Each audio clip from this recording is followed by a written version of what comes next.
Oh, Taylor Swift. Oh, Taylor Swift. Hmm. So it then came out that your fourth great grandmother owned 20 slaves. And you just so lo and behold had a song on your recent album talking about how you wanted to go back to the 1830s minus slavery. How do we do that, Taylor Swift? How do we make that happen?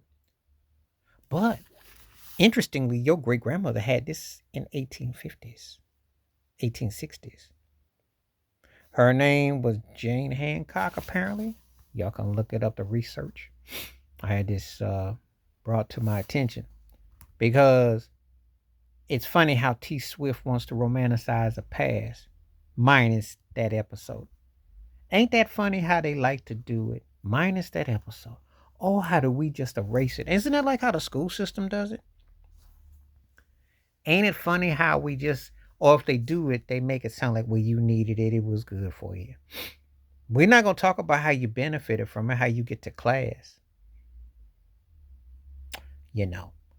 So if you go to the UK or you go to Canada, you go to European places, they don't say race, they'll say class. That's a nice cocktail lounge drink to say they're racist, but it sounds better to say, well, some Americans do it too, but a lot of them in Europe like to, especially in England, they like to say class. Class is how we get there. How did you get to class? Because you benefited off of slavery and your ancestors, and they stood on the backs of black folks, Africans, and built their empires and their wealth. Tell the truth. So Taylor Swift, she will never put this out. Her fans don't care. Her fans don't care. Now, this is the only time I'm going to put Taylor Swift in the same sentence with the Rolling Stones because the Rolling Stones are better musical talent, overall. But when the Stones did Brown Sugar, which they have omitted over time, racist, offensive lyrics, taking you back. When white folks are brazen, no matter where they are, the shores are kind of like all along the lines. But how do you talk about a song from the 1800s and romanticize it when you know the racial components? What do you do? She's no idiot. She's a marketing genius. She ain't musical, but she's marketing genius. I'll give Taylor Swift that. She markets her game as well as any pop artist I've seen the last 30, 40, 50 that I would say relatively time because she's mediocre, but she extends her privilege beyond. But in this instance, how you going to get wiggle out of this one?